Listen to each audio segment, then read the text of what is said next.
Right, we're streaming now, so welcome everyone to the Development Management Committee on Wednesday, the 3rd of March. Thank you all for being with us, members of the public who are watching. Just to begin with, I'm just going to go through the procedure we'll go through with each application. For each application, we will have the officer will make a presentation. And then members of the panel may ask questions. There are then speakers for or against. Parish councils, ward reps will make presentations 3 minutes long.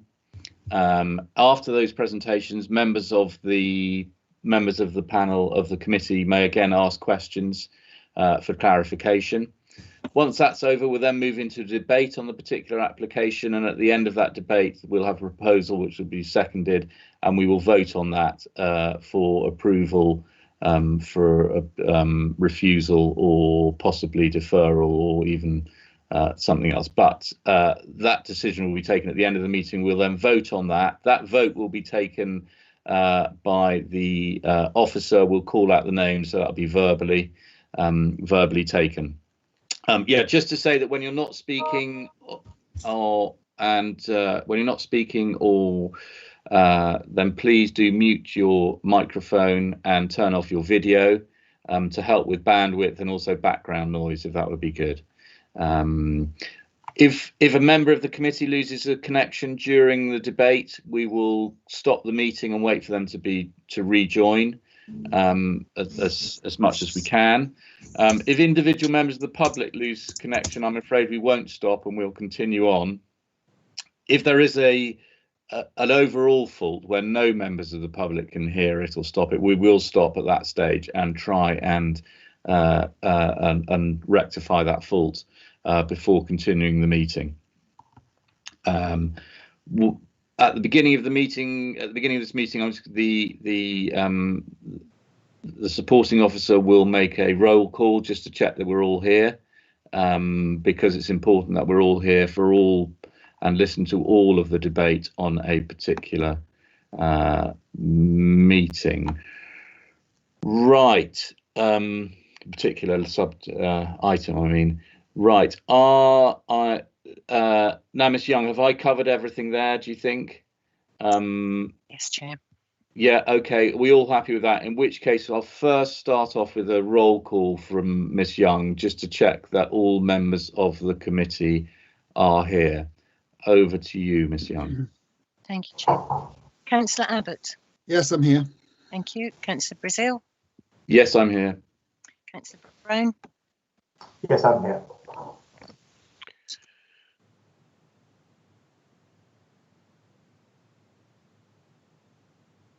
Councillor Foss. I'm here. Thank you. Councillor Hodgson. You're on mute, but I see you. You missed my dulcet words. I'm here. Hello. Thank you. Councillor Hallway.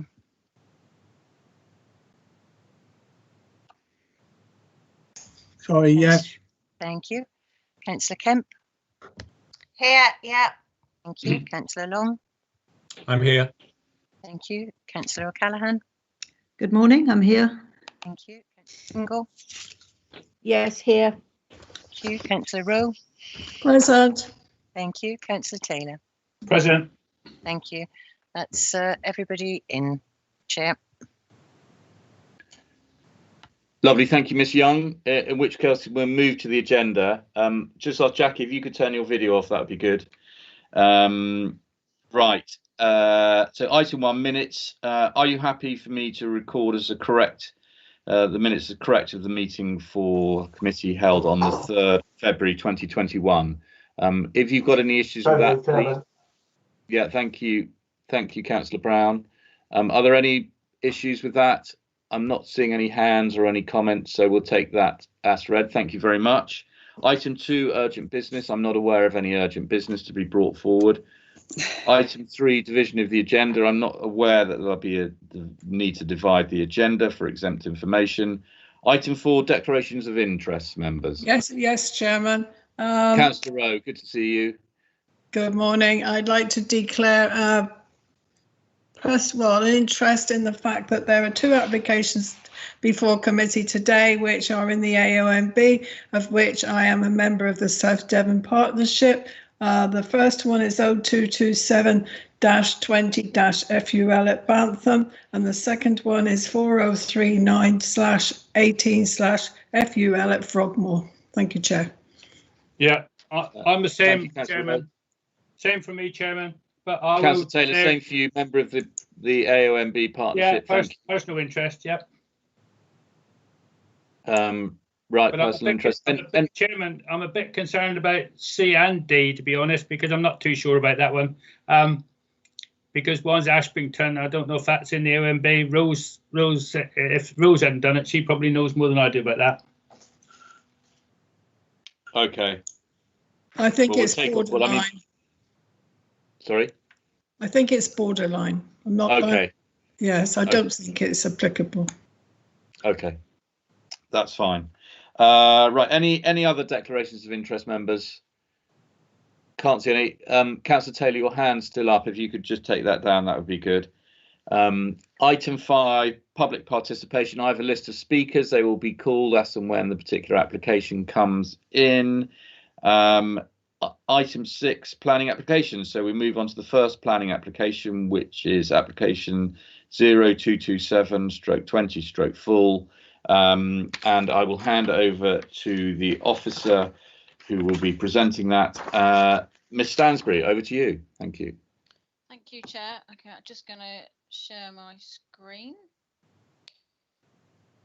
So hopefully you can see my screen.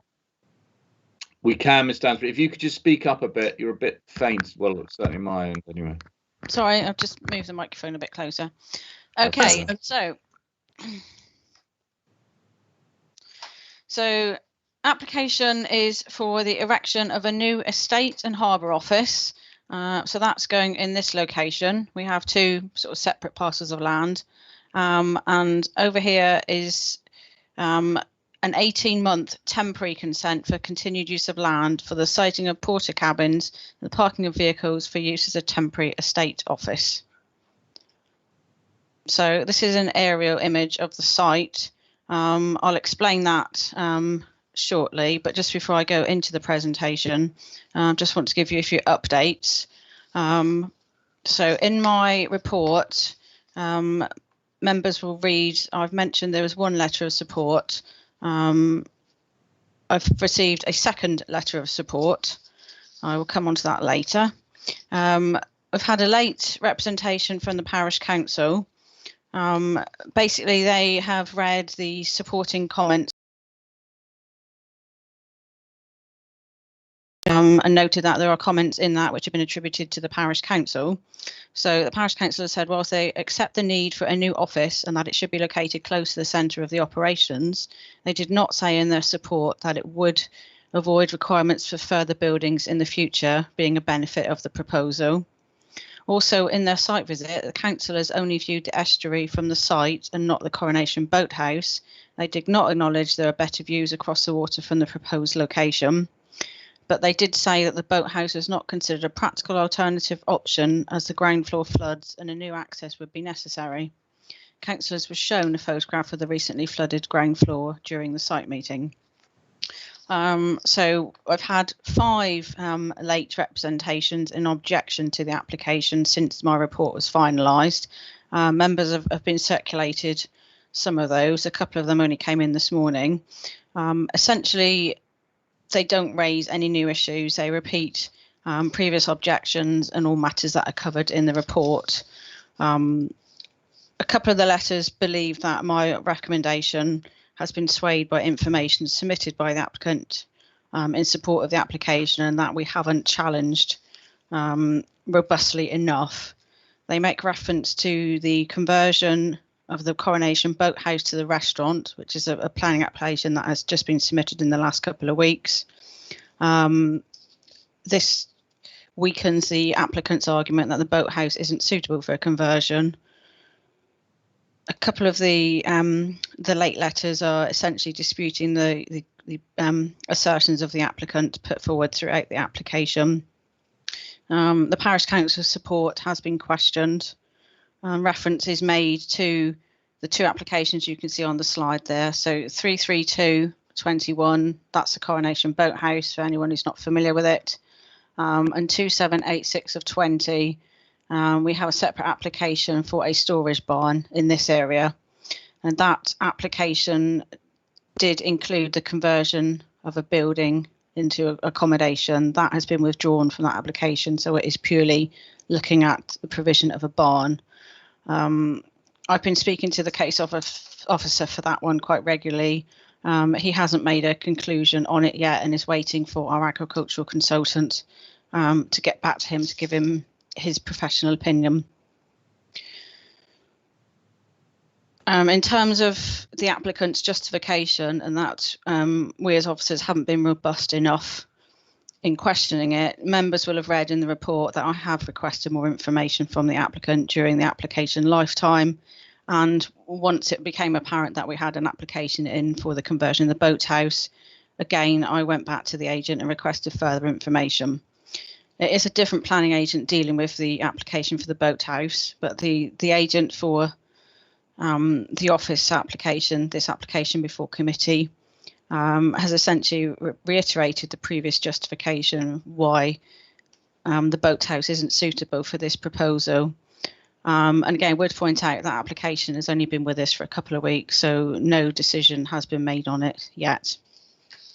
In terms of the supporting letters, just to summarise the late one that I received a couple of days ago, it basically says the estate is managed very different now to how it was 40 years ago when it was essentially 4 separate farms.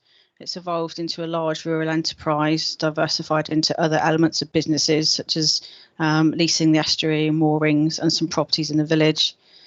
It recognises the need for the office, which is close to all of the main activities of the estate. The boathouse isn't considered suitable for that. Also mentions there's no typical building style in the village. And the last point they made was they noticed that the majority of local residents have actually been silent on the application. And out of all the objections, only 6 local households have written in an objection. So to continue with the presentation, so as I said, we have the 2 other current applications highlighted on the slide.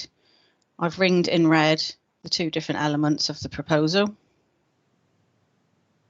So this slide, I thought it'd be useful to show the historic element. So we have the listed cottages along here and the listed pub. The 2 larger areas are the scheduled ancient monuments. So you can see that there's a reasonable distance between those ancient monuments. So moving on to the photograph. So this is looking towards the site with my back sort of towards the beach. So the site is this area in here.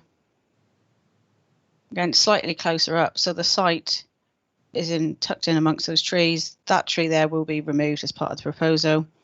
You will have seen reference to other buildings in my report. So this is the ticket booth. There's a building used as a workshop here. Both of these are proposed to stay as part of the application, and the existing access point into the site here will be used. So this is a close-up of the actual site. So the building will be in this area. As I said, that's the tree and that's going to be removed. This natural stone wall is to stay. And now I've moved into the site. So the workshop building I mentioned here is on the right. So that's looking down towards the compound area at the bottom here. And then turning around, this is looking in the opposite direction, back up to the village. So this is the rough area of the office. Again, a closer up shot. So this is the actual location of the office building. You can see that property there is the neighbouring property on the other side of the road that I mentioned. The listed cottages are in behind these trees. And that's just literally, I've turned around looking the opposite direction. So I'll now move you to the right, looking towards the estuary. So just panning it around. So I'm stood roughly where I estimated the windows of the office would be. So you can see down towards the sea in that direction, and then moving across, you see up the estuary in that direction. Again, that's just another shot. Moving on to the plan. So this is the application location plan. So it shows the 2 areas of the application site. Apologies, this probably isn't coming out very clear on the screen, but this is the site layout and landscaping. So it shows the office here. The existing copse of trees is in this area, which is going to be retained. So there's additional landscaping and tree planting in these red areas. And again, this is the area of the compound. It shows tree planting. And once the compound is removed, the intention is that this area will be restored to how it was previously. And you'll note there are conditions securing that and the site-wide landscaping. So just looking at a street scene diagram. So this is the proposed building sat in here. These are the existing ticket booth and workshop buildings. And this is that's the start of the row of the listed cottages. So you can see that the height relationship is quite a lot lower than the ridge of the cottages. It stands at about 4.5 metres high. So moving on to the elevation. So the top one on here is the roadside elevation, and that the bottom is essentially the back of the building. So just to point out, the solar panels will run along the back on that element of pitch roof. The entire elevation of the building is now natural stone. We had the render removed, and you'll have read in the report about the negotiations on the windows. So originally there were floor to ceiling windows and no stone at all. So we managed to get smaller windows in the building. This is just the 2 side elevations. Again, the floor plan. So it's part single story, part 2 story. So we have the reception and lobby area here is on the ground floor. An archive, storeroom, kitchen and toilets here. And then above that, there's another office meeting room, and then the 2 offices. This is just the roof plan. So we negotiated some green roofing on the flat roof element of the building. So that has been secured by condition. This is the pitch roof standing zinc element of the roof, which again, we've secured a condition to provide full details of the materials to ensure it's not a shiny material, so we get a dull, non-reflective covering on the roof. So I thought this was useful to put in. This is one of the drawings from the applicant's document. So it shows sort of the 2 elements of the building, the flat roof element, the pitch roof element, and how they all sit in the landscape. And hopefully these have come out clear enough for members to see. I've pulled some images from the applicant's landscape and visual impact assessment so you can see some longer distant views. So on the left, this is the existing view and the proposed view on the right. Again, I appreciate it's very difficult to see that, but the building approximately sits in that location. Again, this is a viewpoint from the other direction, so we're looking towards the back of the building, and the building is sat down there. And another further viewpoint from the other direction, and the building is sat in that location there. So there's reference in my report to whether this is major development in the AONB, and that's something a lot of the objectors have picked up on. They feel it is major development in the AONB. Officers, including specialist consultees, we do not consider this is a major development in the AONB.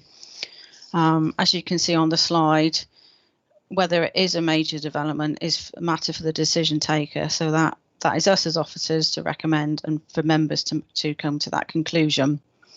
What I would point out, it's not major development in terms of the government statutory definition for a major planning application. So it's not 10 dwellings or above.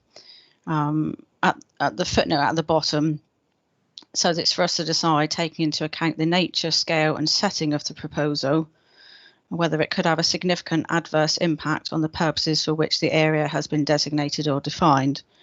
So in coming to this decision, we've looked at the scale and nature of the proposal, It is a fairly small scale building. It's around 116 metres squared, stands at 4.5 metres high. It's quite low lying. In terms of its setting, it's not an exposed or isolated location. It's been set on the edge of the village. We do acknowledge it's outside of the development boundary defined in the neighbourhood plan, but it sort of nestles in amongst that copse area. And in terms of if there are significant adverse impacts, and it's inevitable with any development, there is a degree of harm. But in this case, we do not consider there's a significant adverse impact upon the AONB, and that's why we've made that conclusion. This is not paragraph 172 major development in the AONB. So just turning to the planning balance, there's the key points on there. It's not major development. We consider it sympathetically designed, and it is, an honest modern addition to the village. It's not attempting to replicate buildings next to it. It is different. We do acknowledge it will be visible from public vantage points, but it is largely screened by the existing vegetation. It will be viewed against the backdrop of the built form in the village. It won't affect on neighbouring properties. Parking and turning are adequate. It won't affect highway safety. It's addressed the energy efficiency and policy Dev 32. And therefore, on balance, we consider it accords of local and national policy and recommend that approval be granted. Thank you, Chair.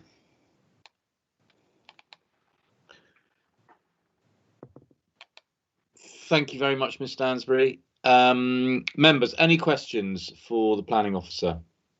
Councillor Taylor. Yes, Chairman, thank you very much. I'm a bit confused as to where this is all coming from, because it's a contradiction that the boathouse is not suitable for office because of flooding, and yet for all they can see in future that it's okay for a restaurant. I can't see the difference in that one, whether a restaurant will stop the flooding or not. I don't know. So that confuses me a bit. And the other thing is the size of the place, and whether I don't know that probably that somebody will tell me how many people they actually employ in this office, because it's a local estate that's being run. I don't think they'll run their national thing from there, but perhaps later on Ryan could answer that for me. Thank you. Yeah, just to pick up on those points, if I may. I think there's a representation from the applicant later, so they could answer those questions. My understanding, I think there is 3 full-time employees. And in terms of the boathouse, I've covered in my report the justification given for why it is considered that it's not suitable to use in the office.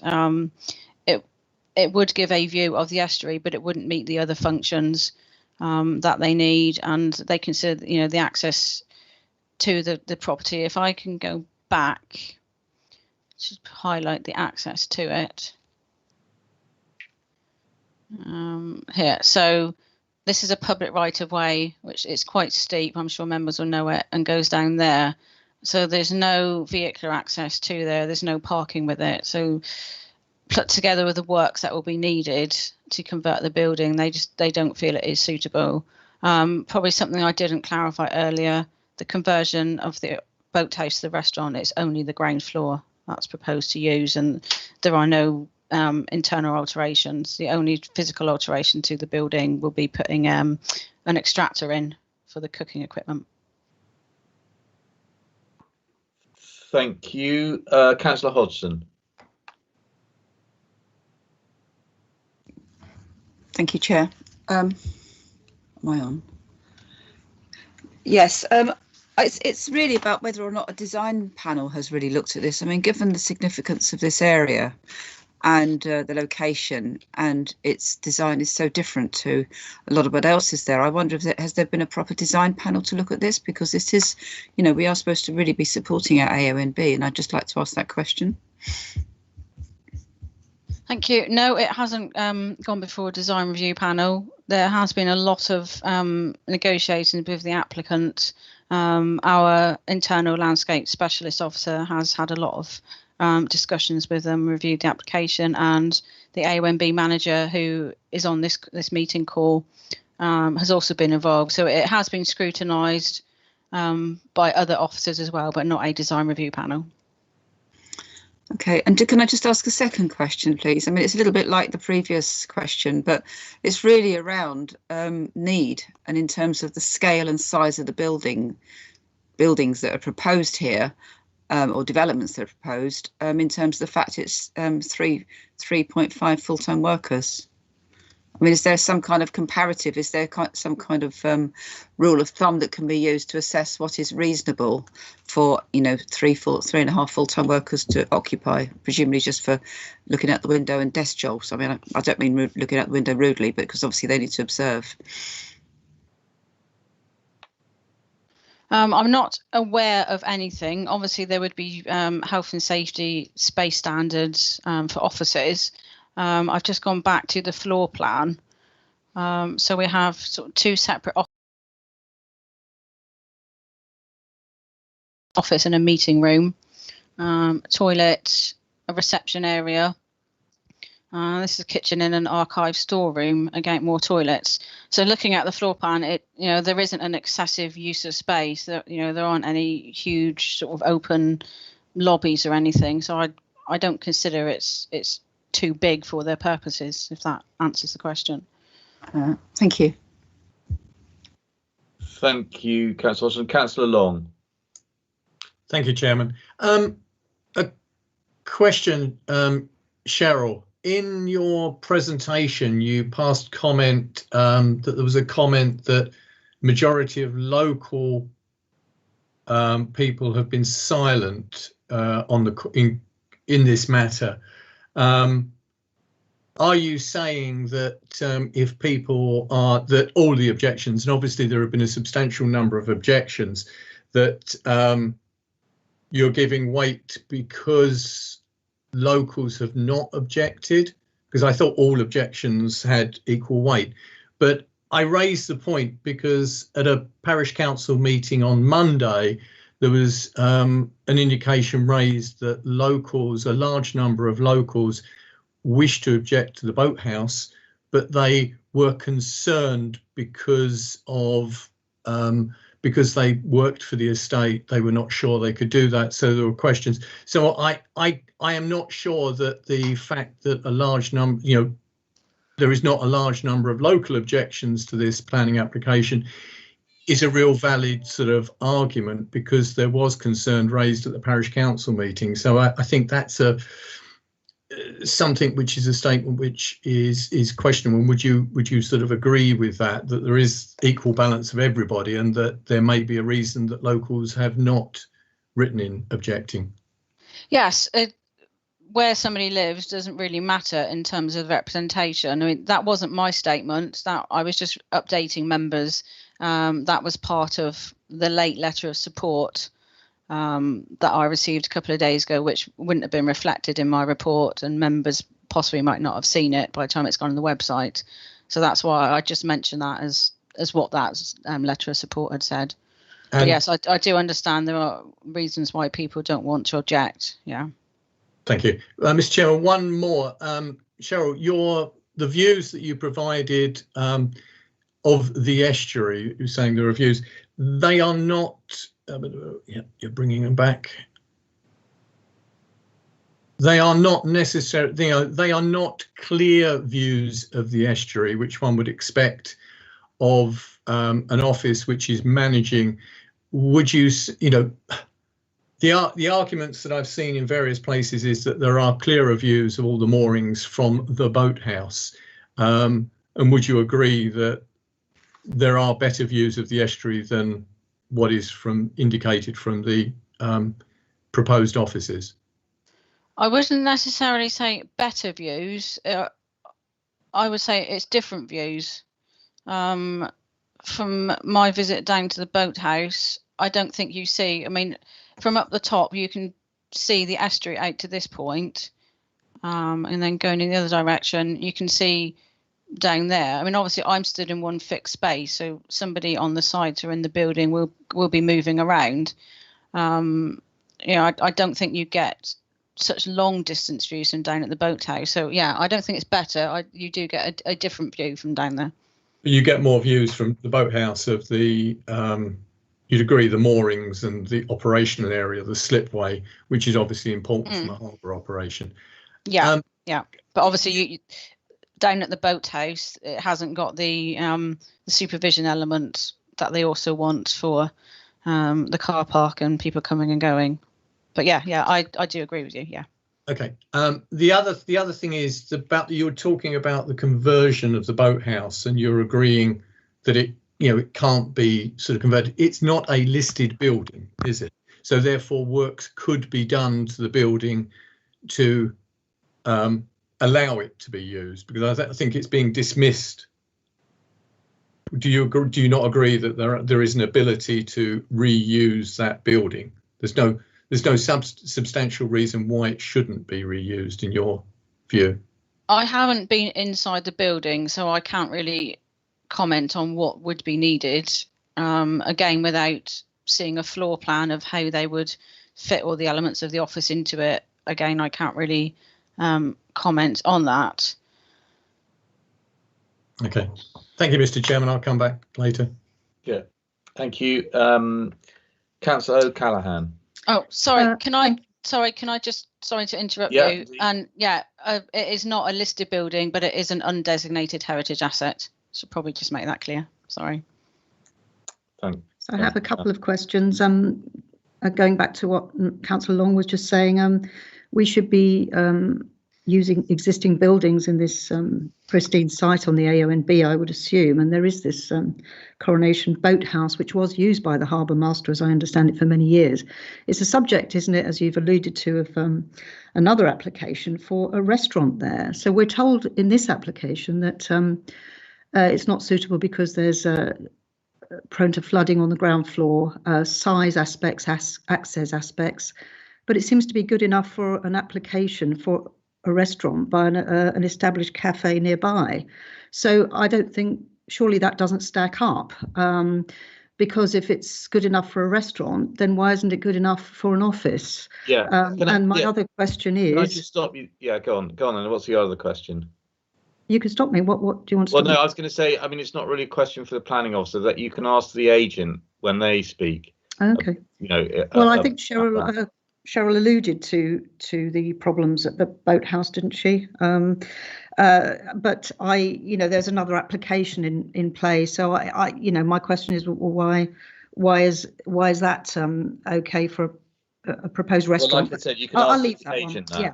Okay. The second one relates back to this current application site, which the suggestion seems to be that there's already existing activity there. But if you can clarify, isn't it a greenfield site, this site? It does have various bits and pieces on, looks like a yard with porta cabins, etc. But there's no permanent permission for any of this, is there? It's not a greenfield site. So you're proposing, or the applicant's proposing, a new building when there are existing buildings already, which may or may not be more suitable, arguably, on a greenfield site with only temporary permission for a lot of this stuff that's been there, and the temporary permission has been renewed, but there is no permanent permission for any development on this site we're talking about. Is that correct? Yeah, that's correct. Yeah, it's just temporary permission. Okay, thank you. Thank you. Councillor Kemp. Hi there. It's kind of off the back of what Mark was saying, really. I think if I was a tenant, you talking about people not having raised an objection. Well, if I was a tenant, I don't think I'd be raising an objection either, for obvious reasons. And also, you talked about the wall and it not being removed when a large portion of it's already gone. And also, that was a beautiful green field, and it's now horrible, trashed completely. And the view of the harbour, surely you need to see the moorings and you need to see the quay where the ferry lands. And I can't see that you can see that from that position. That's it. Yeah. Okay. Thank you, Councillor Kemp. Can I just say to members that this is for questions. It's not opinions or views that you may have, and you can express those during the debate. It's just a questions for clarity to the officer, please. Councillor Abbott. Hello, thank you. I'm wondering, Ms Stansbury, whether there's a real requirement for direct view of the waters as regards the harbour master. Most work is done by radio these days. I know of other marinas where the line of sight is perhaps partial. I can think of areas around the corners of buildings. How much weight is needed to make this whole river section visible to the controlling person? That's probably a question better put to the applicant. Okay. But again, I acknowledged before that, you cannot see all of it from that application site. You don't see the key area from it. That's okay. Thank you, Councillor Holway. Thanks, Chairman. Just wanted to know the photos that show the view from the proposed office site, were they taken from ground level or the level of the proposed office window upstairs? They were taken by me stood on the site with my camera, and I'm not very tall, so no. Yeah. Okay, thank you. Thank you. Ms Foles, did you want to say something? Chair, thank you very much. And just for members of the public, I'm the solicitor with the council.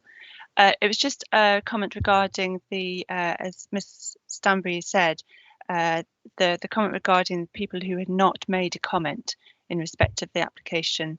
I don't think that you can necessarily take that as support or an objection, and I'd be loath for members to try and surmise why people have not made a representation. Again, numbers of support and objection don't necessarily affect weight. What matters is the planning merits of what is said in those letters of representation. So just try to concentrate on those aspects rather than getting distracted about what should be meant by the fact that somebody has been silent or otherwise. I think you're all well versed in knowing what weight to give letters of support and objection. Thank you. Thank you, Ms Foles.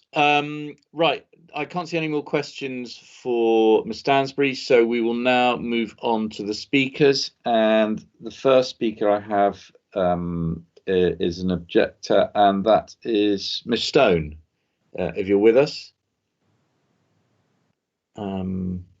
Yes, I'm here. Can you hear me? Yes, we can indeed. Thank you very much. Thank you. We can see you as well. Right, Ms Stone, thank you very much. You have 3 minutes, and just before your 3 minutes is up, you'll probably get a whisper in your ear saying that it's almost time. Hope it doesn't put you off. And then when you finish speaking, members of the committee may wish to ask questions. Fine. Anyway, so over to you. Okay, good morning. As a resident of Bantham, I also speak on behalf of other concerned residents and many visitors who love this unspoilt location. We believe Felston Parish Council and SHDC planners have been misled to achieve permission for a new build outside Bantham settlement boundary in an AONB, heritage coast, coastal preservation area, and on a greenfield site in one of the most sensitive locations in the South Hams, if not the country. We provided you with a document showing where the applicant's justifications contradict the facts, as there are a number of significant material inaccuracies in this application, and we can only address a few of them in 3 minutes as per our slide. Is this a major development? Considering the scale, setting and size of the curtilage in our small village and its impact on such a prominent site, we believe this constitutes a major development, as the aerial view shows. Is a whole new building needed for 3 full-time office staff, one being the harbour master? No, the remaining employees are not office-based. Essential for clear views of the estuary, but the proposed new office does not give the clear views needed of the important parts of the harbour to ensure safety on the estuary, slipway and quay, not just views up the estuary. The application states Coronation Boathouse can't be used as an office for reasons of health and safety, occasional flooding, poor access, too small, and the fabric of the building. However, in another application supported by the estate, submitted less than 2 weeks ago, those issues are seemingly no longer a problem, as it applies for Coronation Boathouse to be converted into a restaurant. Clearly, the real reason for not retaining it as a boathouse and incorporating the estate office into it, which is the obvious solution here. Essential for better monitoring and management of traffic to the car park is the other main reason given for the new location. But it is then confirmed this function is to continue from the existing pay booth, supported by CCTV from elsewhere, not from the new office. None of the other estate activities require a coastal location. Encouraging the refurbishment and continued correct use of unique purpose-built buildings such as Coronation Boathouse supports the Council's drive to reduce our carbon footprint. We understand the need for office space. However, refusing this application does not prevent the estate from having an office. Other options are available. If approved, however, this will decommission Coronation Boathouse forever, the only place from where the harbour master can maintain safety on the estuary, monitor and help estuary users, oversee moorings, the ferry and boat storage, and which can also accommodate the estate office. Please reject this application. Thank you. Thank you very much, Ms Stone. Members, any questions for the Speaker? I'm not aware of any. Thank you very much. We'll now move to the supporter, and that is Mr. Hooper, please.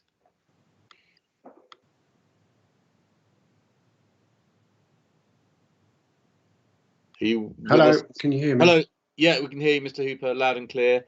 Can you hear me? Yes, we can. Good morning. Morning. As with the previous speaker, 3 minutes, and then if you could just wait to see if there are any questions for clarification. Okay, thank you.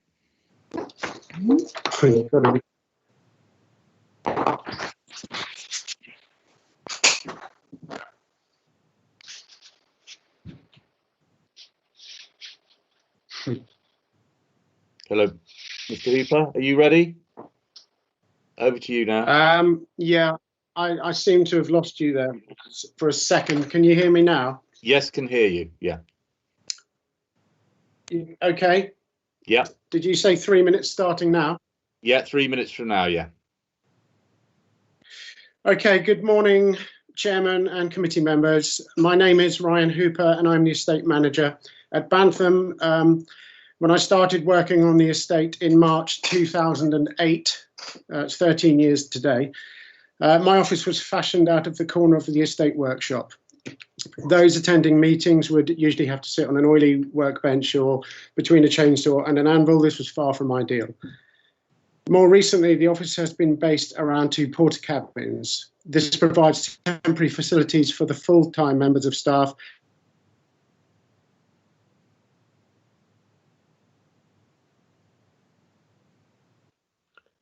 Oh, I don't know if that's true for other members, but we seem to have lost Mr. Hooper. Yeah. Yes, lost him. Okay, we'll try and get him back. I don't know if anyone can contact him directly. Has a note been taken of the amount of time he's already had? Well, yeah, I'm not worried about that.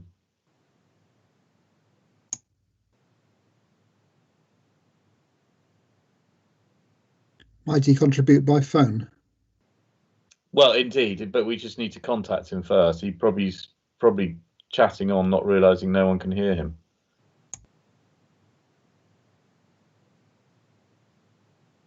Miss Young, is there any way that we can contact him other than through the Teams?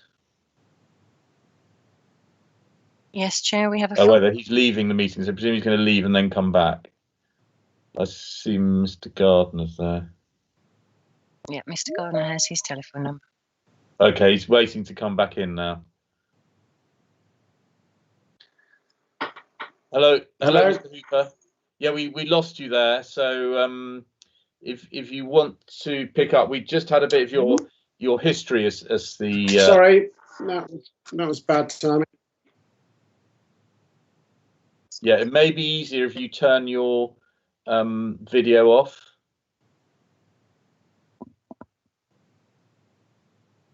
May I suggest that we phone Mr. Hooper from inside the meeting and see if we can get him in on the phone?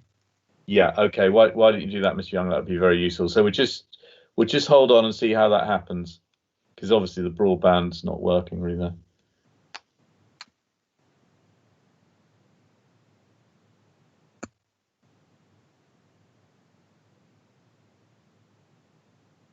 No, it's not letting me do that either. And unfortunately, Mr. Hooper did not send me a copy of his presentation.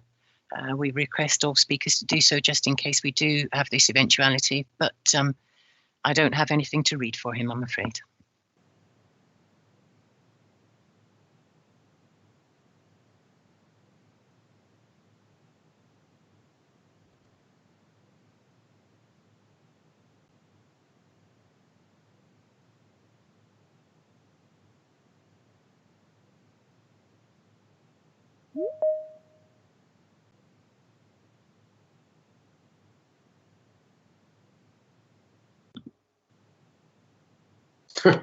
Hello, Mr. Hooper. You're there now. I am still here. Yeah, no. Can I suggest that it may be better if you phone into the meeting on a phone line rather than use the broadband? I don't know if our technical staff, Mr. Gardner, can sort that out, and then we'll hear your presentation just on the phone. I seem to have full bars now. If you let me carry on. Okay. All right.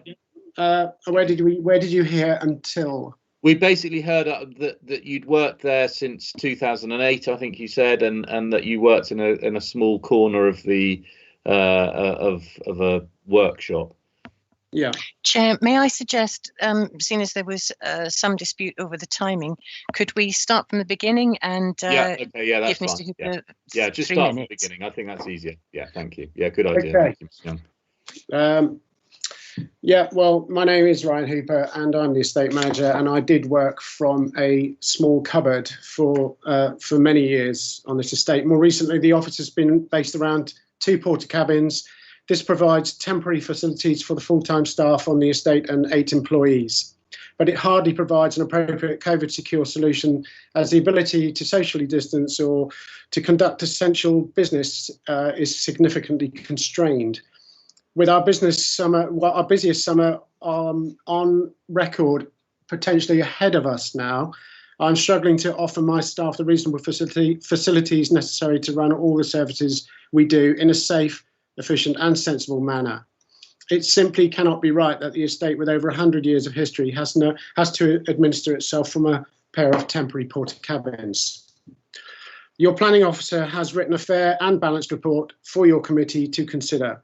This application has taken time to resolve and been extensively commented upon by your professional consultees and amended in several instances at their suggestion. I note that the recommendation for approval that is set out before you today, with certain conditions attached. Can you hear me still? Yep, does not have a single professional stakeholder consultee objection. Previous concerns raised by the South Devon AONB unit have been addressed. Previous concerns raised by your landscape officer have been addressed. The parish council have previously voted to support the application. And we believe that we have worked tirelessly with professional bodies advising on this application to ensure that it is fit for your consideration today. The siting of the office was carefully considered, and this being the best place for the office so that it can meet the multiple functions it is required for, including the key priorities of managing activity at the entrance to the beach and giving an overview of the harbour and ferry. We recognise this application, and indeed any application at Bantham, is contentious. You will no doubt be reminded of this today. Several particular objectors have worked hard on social media to gather as many objections as possible, but in various instances the premise of their facts are simply wrong or exaggerated for effect. What is clear is that none of the objectors have really considered what Bantham Estate requires as a business. We have a legal duty to ensure that our employees can work in a safe and sensible working environment. As the country emerges from a period of huge economic turbulence, it is essential that our businesses and employers are suitably supported, and your support today sends an important signal that your council is doing just that the South Hams is open for business and is supporting its employers. In summary, I thank you and ask you to vote with your officers to a recommendation for approval. Thank you. Thank you very much, Mr. Hooper. I will now, if you could just stay there, I'm just going to open it up to questions from committee members. Councillor Hodgson, then, as you've come on screen.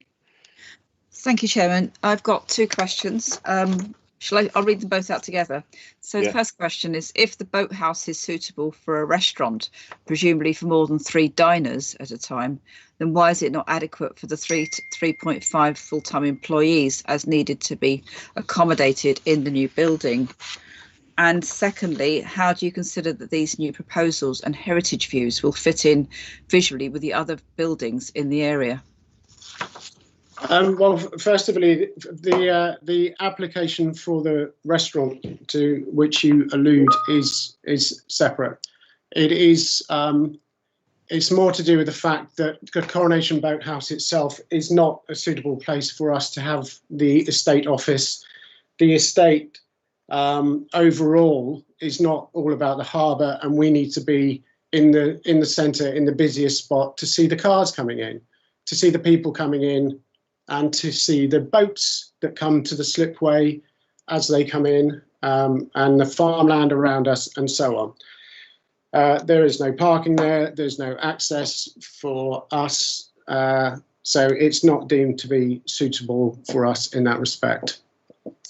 As for the building and how it fits into the surrounding area, I think if you look at the local vernacular, look throughout the village, it is varied, and this application was carefully considered. Our ideas were carefully thought through as to whether it should look like a beach shack or an old thatched cottage, or something more contemporary like some of the houses further up in the village. So this is what we settled on. Thank you. Thank you, Councillor Abbott. You're on mute, Councillor Abbott. Sorry. This is a repeat of a question I tried on Ms. Stansbury. I'm interested on how much a view is really required of the waters, because quite a bit has been made of this. And I was drawing parallels with other harbour masters and whether they had a view of all their waters. And I'm interested on your comments on that. Well, it is important, but it's not the most important view that we have. The harbour master that worked there previously was only the harbour master, but we have an entire estate to run, and and hundreds of thousands of tourists coming through the gate. So our main priority is to view the gate and the road and the entrance to the estate and the area around us. The harbour itself, from the window, what I need to see the entrance to the river so we can see what boats are coming in. I need to be able to see the river further up so we can see what boats are coming down. We intend to run, or we've set ourselves up to run, a 363-day-a-year ferry service to link the UK coastal footpath. We have an issue with that, in that we cannot, any passengers joining this side of the river have to walk past our office here, and we can speak to them. Any officers that come, any visitors that come down from the Bigbury side, we cannot see them when they're on Cockle Ridge unless we can actually see Cockle Ridge, and that's as far as the ferry goes, we need to see the visitors waving for the ferry. Now, in the summer, we can have people working on the harbour for 3 months of the year, but there are 9 months where nobody's working down there, and nobody can see Cockle Ridge. So it would be really handy for us to be able to see Cockle Ridge and the ferry point at Cockle Ridge. The ferry point this side is not important. Thank you. Thank you. Councillor O'Callaghan. Thank you. 2 questions. The first one relates back to what Councillor Hodgson was talking about, which is the Coronation Boathouse. And you said, Mr. Hooper, that there was no parking and no access. And we also know that there are proposed to be 3 staff. But as we also know, there's an application in for a restaurant at that point. Now, I don't know how you have a restaurant with no parking and no access, so I assume that would be possible were the restaurant to be approved. We don't know about that. It's a separate application. So I can't quite see how that is necessarily a problem in the context of using existing buildings and not creating new ones on a greenfield site. And the second question is to do with what you said about the AONB having addressed issues. Just having a look, the AONB actually says, as far as I can see, that the changes in the look of the new building have assisted in reducing the overall impact upon the natural beauty of the South Devon AONB. That's not, in my view, a ringing endorsement. It just says it's reduced the impact when I thought it was supposed to conserve and enhance the AONB. So those are my two questions for you. Is the AONB, is it really has it really said the issues have been addressed? And the first one is about the boathouse. The boathouse question, I thought I had answered, but the boathouse question is that as an estate office, being in Coronation Boathouse is like being in another world. You can't hear anything that's going on above on the main entrance. You can't see anything that's going on above on the main entrance, and it's just too remote, and it's not. It would be a difficult place to have the estate office.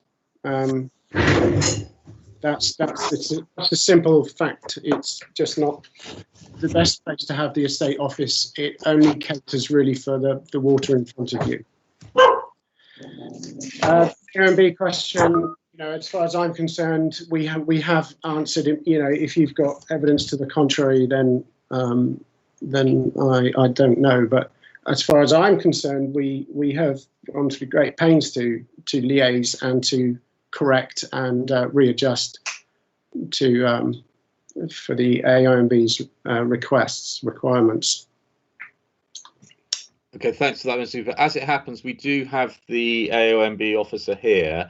When the questions are finished, I might just ask him to make a brief statement, which might clarify some of the questions that people have raised on that issue. Councillor Kemp. Hi, Mr. Hooper. I'm wondering what your overall vision is for the area. You must have a long-term plan, and so far, obviously, a new office and a restaurant. Can you give me an idea of your vision for the future? The vision for the future is not probably something that I can go into. I mean, how long have you got? It's the beach will always be the beach. There will be no development in the car park. The river will always be beautiful. The tide will always come in and out. Nothing pretty or beautiful will be destroyed or valuable. There's nothing sinister. We are actually trying to make the estate viable as a business. Okay, well, I meant rather more in terms of further development is really what I meant. There's nothing that you don't know about already with yeah. Okay, thank you. Okay. Councillor Long.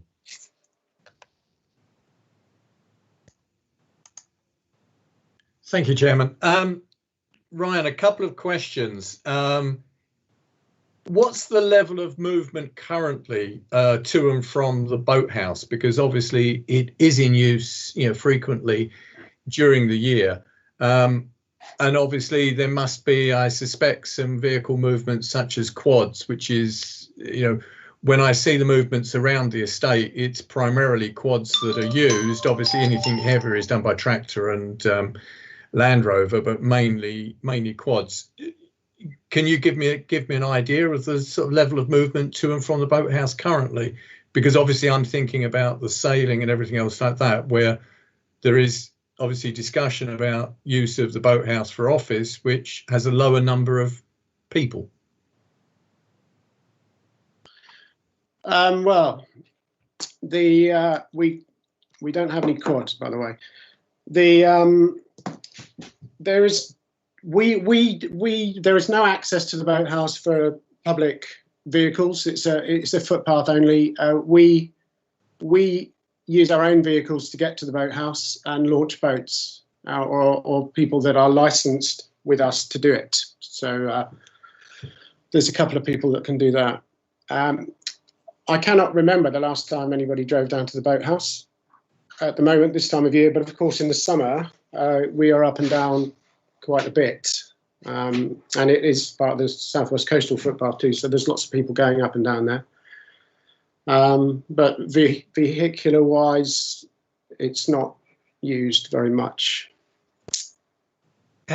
Another question, Ryan, how many people, because there's mention of 3.5 full-time and somebody's mentioned 8, how many people are actually intending to be using that office, sort of any one time or the largest time? What are the, what sort of volume are you looking for sort of people use?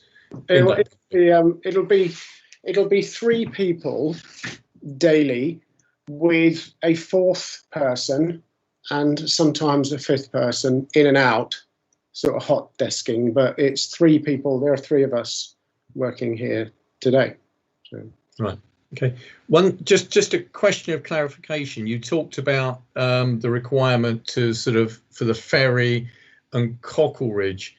My understanding, correct me if I'm wrong, that Cockleridge is actually visible from the boathouse. You were sort of you weren't saying that it's not, but you were saying that you can see Cockleridge from the proposed new location. Yeah, you can see Cockleridge from both of those locations. Yeah. Right. Thank you. The other thing is you talk about, just as sort of a point, you talk about the seeing cars coming in and out, and that the new office will be important for managing vehicle movements. Surely that's done by and has been done over a number of years by the existing pay booth there and the permanent staff who are there for a lot of the time. And obviously you're not directly connected looking at the plans to that. You're going to have to keep coming in and out of that office to look at that entrance. No, the gatekeepers are not there all year round anyway, but when it's busy, I mean, I'm looking at my window now. I'm constantly looking at the entrance to the estate, who is coming in, who's going out, what traffic congestion there is. People calling on the door here of the office as they walk past with inquiries, questions, mooring holders. Somebody wants to buy a season ticket. People want to, can I set up a camp on the beach? We have a lot of interaction with the public as they walk through the entrance to the estate. The gatekeepers don't deal with that. They relay information, but they send people on to the estate office. So you've got to imagine the thousands of people. It's hard to imagine on a day like this, but it's so busy here at times. It's constant dealing with people.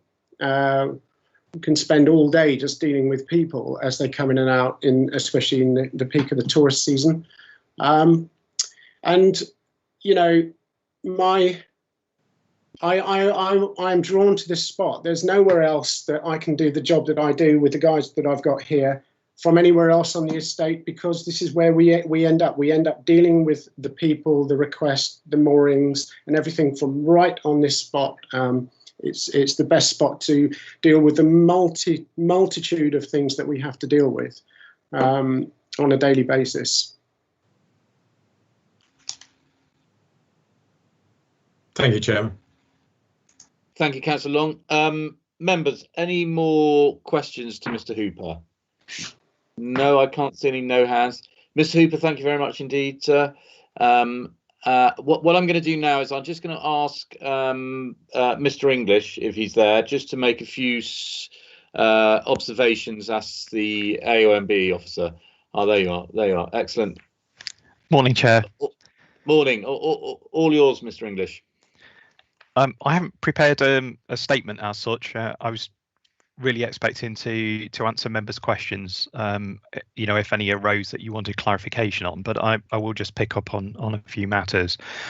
So I think it's fair to say that, you know, based on the original submission, there were concerns raised which were included within a holding objection from ourselves.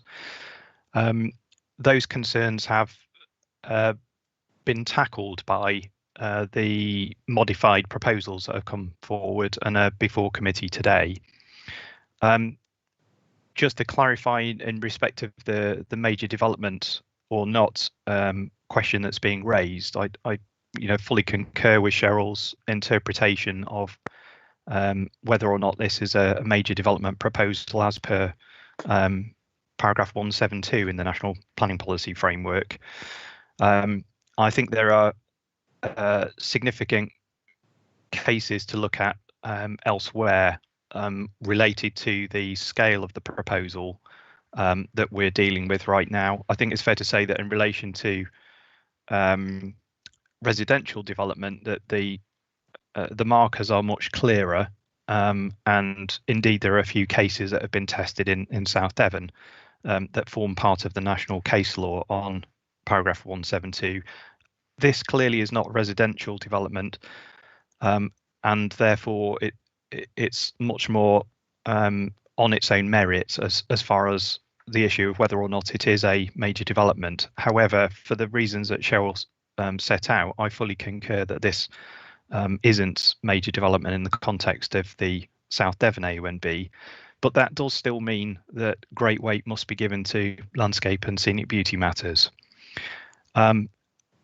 Even with the incorporation of the green roof, use of natural stone, the reduction in glazing that's been achieved, the planting and landscape scheme and so on, and the area that containers are currently present, that although that serves to reduce impacts upon the AONB, there will clearly still be a residual effect.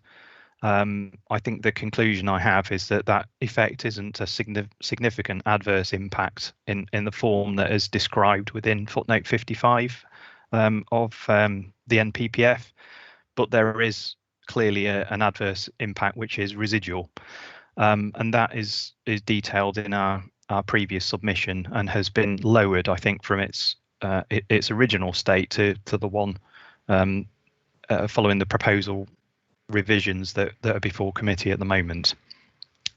I think much was made by some of the recent objections and earlier objections about a viewpoint that was omitted from the LVIA work. I think it is fair to say that viewpoint looks from the uphill side of the site across and over the top of down toward the estuary, and is actually less of concern towards than some of the other viewpoint locations on the Cockleridge and Bigbury side, where one sees a much clearer view of the flat roof element. And I think that was a part of the design which was troubling us from the beginning. The applicants have worked hard to incorporate a green roof component which to some degree lessens that impact, but the introduction of that flat roof element is quite unusual certainly in the context of Bantham, and you know, we've always felt it is an awkward fit. So those design elements certainly contribute to a level of harm. That level of harm has been reduced by the changes that the applicant has made to the scheme whilst it's been in development. I'll pause there, Chair, if I may, and if there are questions that need to be asked, I'm happy to answer those on AONB matters. Yeah, thank you very much, Mr. English. That's very helpful indeed. Councillor Hodgson.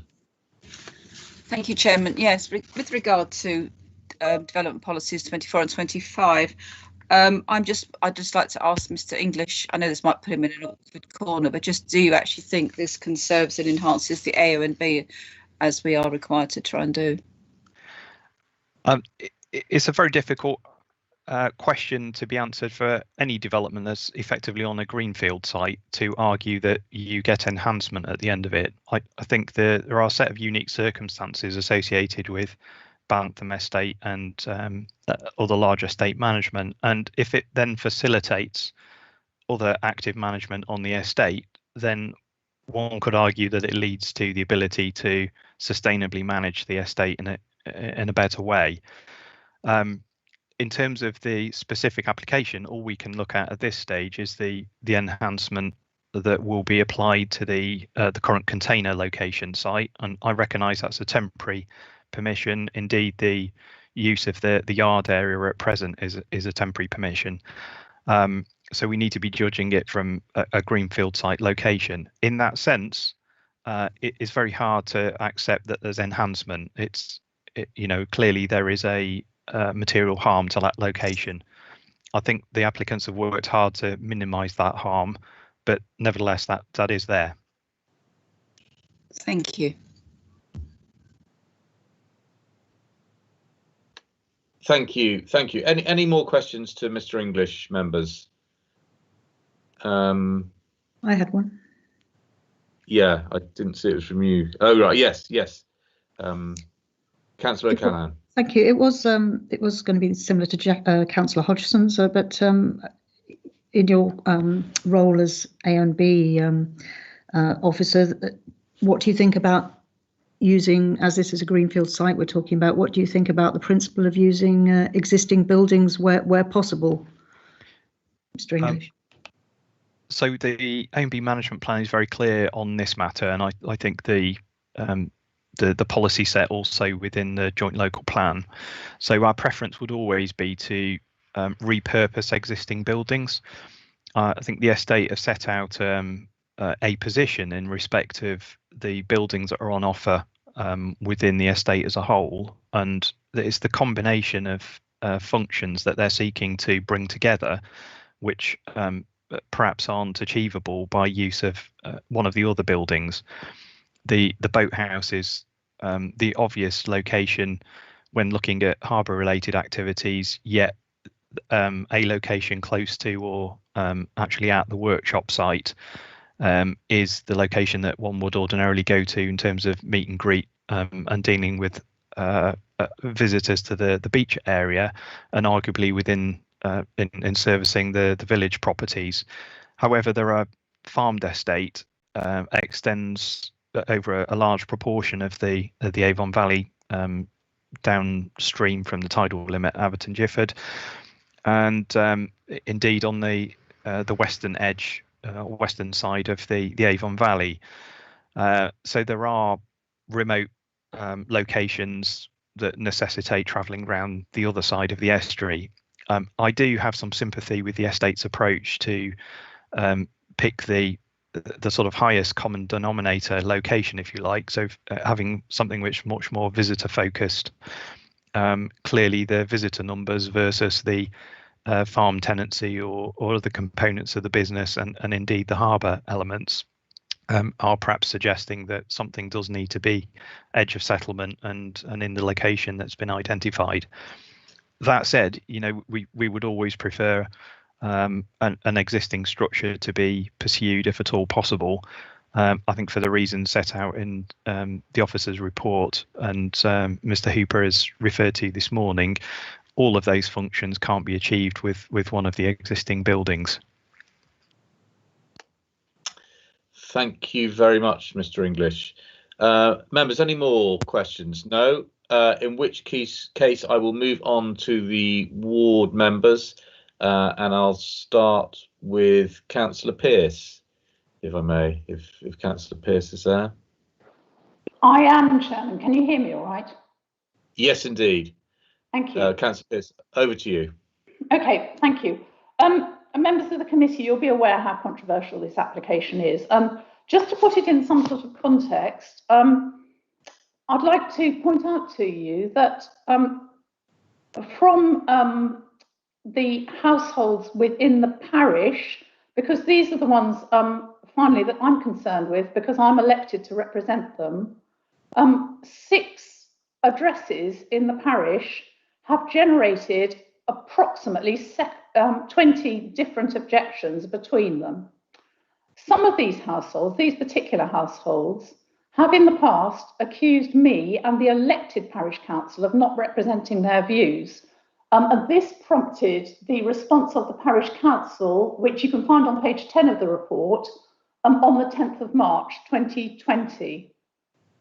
But you've heard from one of them this morning, so to an extent, their views have been well represented today. But I would remind you that there are 400 plus permanent households in the parish, and no comments have been received from you. Now, even admitting that there may be some connected with the estate who don't want to reply, I'm trying to point out to you that there are a substantial number who have not made any representations at all. Broadly speaking, the objections that have come in fall under the following headings. It's outside the neighbourhood plan development boundary for Bantham. There are other existing buildings in other locations on the estate that could be used for a harbour and estate office, and we've had a lot of discussion of that. And the design is either out of keeping or out of character. Now, to deal with the development boundary, after quite a tussle with the strategic planners, because I was on the committee that was dealing with them, our neighbourhood plan was allowed to have defined development boundaries for the 3 separate settlements of the parish, Thurleston itself, West Buckland and Bantham. Many objections are based on the proposal being outside the settlement boundary for Bantham as defined, but the explanatory text for the neighbourhood plan policy TP8 on settlement boundaries, as explained in the officer report on page 13 of the agenda papers, makes it clear that the development outside of settlement boundaries is not precluded, but has to comply with the principles of development in the countryside, where applications are assessed on a case-by-case basis against the relevant policies of the local development plan, the guidance in the NPPF and the AONB management plan. Policy TP8 in the neighbourhood plan supports economic development and new commercial or business premises so long as they comply with TP1, which is an overarching policy similar to the provisions of Dev 1 and Dev 2 of the local plan. We've heard that modern facilities are needed to run this large business in an efficient way. It's one of the estate is one of the principal employers in the parish, and little has been said of the kitchen, which will provide welfare facilities for the workers on the estate who really have nowhere else to go. The location of the office, we've heard a lot about this, and I had put in a photo, which I think you've got up there in front of you, to illustrate how much of the river can be seen from this point. But I think that's already been gone through. You can see the boats coming in and out of the estuary. If you pan round, you can see further up the estuary on the right, and you can see Cockle Ridge from there.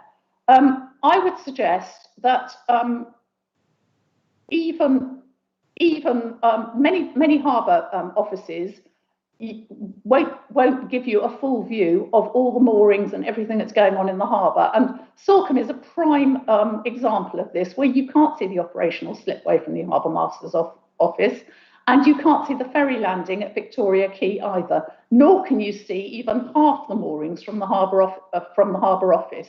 So it is not a requirement to be able to do that, but you do need to be close enough to get down there and out in an emergency. And I would suggest that this location provides that facility. To say that the proposed building is out of keeping or out of character with other buildings in Bantham, this is the most frequent amongst all the objections. Conservation officers have established that the setting of the listed cottages immediately to the east is not compromised. And on officer advice, the amount of glazing has been reduced in the proposal and materials more in keeping with the local vernacular, according to the provisions of the Neighbourhood Plan Policy TP1 paragraph 2, will now be used. The design may be more in the modern idiom than most houses in Bantham, but then very few have been built in the last 20 or more years anyway. As a commercial building, it is functional and quite stylish. Originally, a watchtower type design was proposed and presented at a pre-app meeting some time ago. Our officers rejected this design and asked for the building to be kept low. And this is the reason for the flat roof. At 4.5 metres maximum height and hunkered down behind the windblown shrubbery which separates it from the cottages, the pre-app officer advice has been followed. The addition of a green element to the roof and mitigating planting on the southern boundary will help to absorb the building into the landscape. All this is discussed in detail in the report, which states that the previous landscape and AONB holding objections have now been overcome. I agree with the officer that this is not major development in the AONB for the reasons that have been given. And members, you must make up your own minds on this one. A number of the objections are not material and raise issues which have little or nothing to do with the present application. The officer report discusses the application against the relevant policies of the development plan in great detail and demonstrates that there are no compelling reasons in policy terms for turning this application down.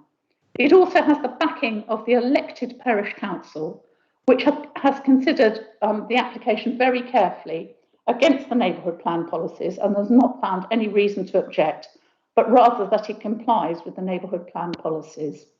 Thank you, members. Thank you, Councillor Pearce. Members, any questions? Councillor Hodgson, I see your hands up. Was that from before?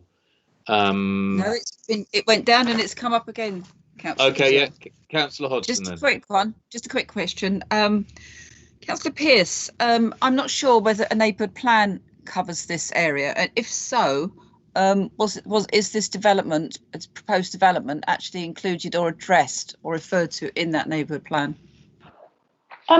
This area is covered by the Thurleston Parish Neighbourhood Plan because it is in Thurleston Parish. This particular development is not specifically discussed in the neighbourhood plan because it wasn't known about at the time the neighbourhood plan was developed. But I have quoted to you the neighbourhood plan policy TP8, which supports economic development and new commercial or business premises, so long as they conform with policy TP1, which is the overarching policy in the neighbourhood plan. But the important thing is that the parish council are satisfied that this application complies with their policies in the neighbourhood plan. Can I just come back, if you don't mind, just to ask, I mean, in terms of that, was an economic needs assessment carried out for the neighbourhood plan, and was it identified that this kind of need would be there? Because obviously the estate management is a fairly important part of this area, and I just wonder if that was identified at the point of doing the neighbourhood plan. I think it was identified at the time that the estate was likely to be needing better premises for managing of the estate, but it was too early. If you bear in mind that the estate was sold, I think in 2014, 2015, Ryan could confirm that, but it's immaterial. But the neighbourhood plan was in development at the same time. So from that point of view, the timing was not good because the new owner probably had to assess the needs fully, and we were pushing forward with the neighbourhood plan. Okay, thank you. Thank you, Councillor Pearce. No other questions, so I will ask for Councillor Long. And so, Councillor Long, this is your representation as the local member. So we haven't moved into debate yet. So if you make your presentation, and then we'll move on from there. Thank you, Chairman. I appreciate that. I'll keep this short because obviously we have been running for quite some time now, and we'll have debate on this. Obviously, the officer has said that this is a finely balanced case in a highly sensitive landscape, and there has been a lot of discussion, a lot of comments, and a lot of views put on this. And obviously, the focus is that there have been significant questions on the evidence provided, available, and in making assessments to suggest an approval in this finely balanced case. Obviously, it has and is quite clear that this is in one of the most sensitive areas in the South Hams, within the area of outstanding natural beauty, the undeveloped coast, the heritage coast, and obviously very close to one of the most important archaeological sites in the UK. It does sit outside the development boundary of the village, and there have, as it would seem to be, been some contradictory statements made by the agent in preparing this, some of which have been clarified, others which have not. And obviously, the AONB comments have gradually moved towards an acknowledgement of it. And I think the fact that their revised plans, when they say about the revised plans, that it assists to reduce the overall impacts upon the AONB, but they're not actually falling into the point of saying that it does conserve and enhance. So there are sort of those issues there. I think the other thing is that the question as to whether this greenfield site is needed for the office, the questions whether, you know, a combined office, whether the boathouse is the best option for the harbour operations as such is more appropriate. The management of the whole estate and the time and number of people that are going to be in that office at any one time. And I think it is that one has to look and question this application, all of the evidence that is in there. And I think it does come back to, as it's been said, it is finely balanced. And I think this is a very, very delicate area to deal with. The structure, the design, the architecture has been changed. But I do sort of wonder whether the number of people that are going to be operating out of that warrants something as large as this, whether the interaction with the public can be carried out at the present pay booths for people coming and going, whether something can be developed there. There are obviously, the thing is, there are obviously two different areas. There is the harbour function, there is the estate function, and part of that estate function is the management, as has been said, of the movement of people in and out to the beach area, which is, I think we all know, a very, very tight movement in and out. It's very heavy, it's heavily used, extensive parking, and sort of fairly chaotic in the summer. I think the important thing that should be looked at is the reuse of buildings. The boathouse is a sort of, you know, is a prime area. It is one that's been used for a long time. So I think the questions that have arisen, and I think the questions that have been raised today are very valid to look at this when we are dealing with something in a sensitive landscape and as finely balanced as the officer has said. And I think a step forward on this, it does need to be considered very harshly and very closely. And I think at this point, Mr. Chairman, a lot has been said by everybody. I'd like to hear from other members of the committee, and I'll come back with any points that I may during the debate. Thank you, Councillor Long. Right, members, I'm going to ask, just to say, Councillor Pearce, you're still on video. I will disappear. Okay, not that we don't want to see you, but just so you're aware. Right, so I'm going to open up to the committee and Councillor Foss, please. Yeah, just let me get my. You don't want to see me with the haircut I got at the present time, but never mind. Yeah, thank you, Chairman. I've listened to an awful lot of what's been said, and the first thing I will agree with is a finely balanced situation. Some of you may remember I was chairman of the Area of Outstanding Natural Beauty Committee for many years before I became a district councillor. In fact, that's why I actually came off it because I thought there would be a conflict in such a day as today. I also farm within an AONB on Start Point. Done a lot of environmental work. I've done a lot of work with the AONB unit since in various ways. There's one thing that I have always had a problem with, this area of outstanding natural beauty. It is not natural. There is very, very little that man hasn't had a touch on in the whole area. That doesn't mean to say that it's not a fantastic place, because it is. And we need to be very careful what we do. But we also need to be aware that to have such an area well looked after, because that's what it is, because it is man managed, most of it. It's not natural. So we have to do that carefully.